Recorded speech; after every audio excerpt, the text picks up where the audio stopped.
आज हम लोग देखते हैं बाबू देश में न्यायपालिका का स्वरूप क्या। देश में न्यायपालिका का स्वरूप क्या आप लोग को बताया। न्यायपालिका क्या होती है?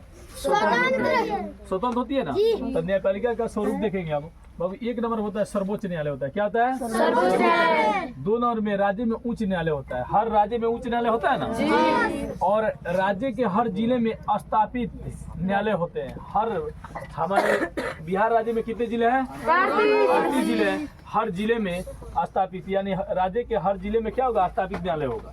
ठीक है बाबू। कर है सर्वोच्च न्यायालय के न्यायाधीश अभी वर्तमान में कौन है? तो धनंजय यशवंत चंद्रचूड़ है। करे बाबू भारत में सर्वोच्च न्यायालय करे सर्वोच्च न्यायालय देश का सबसे बड़ा न्यायालय होता है। क्या होता है बाबू? सबसे बड़ा न्यायालय। अगर आप लोग से कोई पूछता है सर्वोच्च न्यायालय देश का सबसे बड़ा क्या होता है, तो सबसे बड़ा न्यायालय होता है।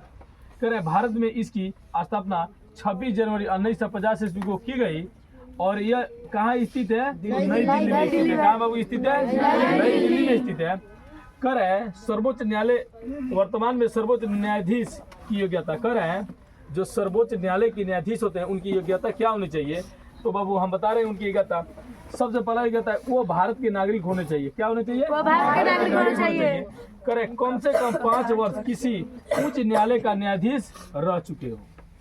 कम से कम 5 वर्षों तक किसी दूसरे जगह का न्यायाधीश वो रह चुके हैं, यानी उनको जानकारी होना चाहिए बाबू। कर 3 नंबर में कम से कम 10 वर्ष किसी उच्च न्यायालय में वकालत कर चुके हो।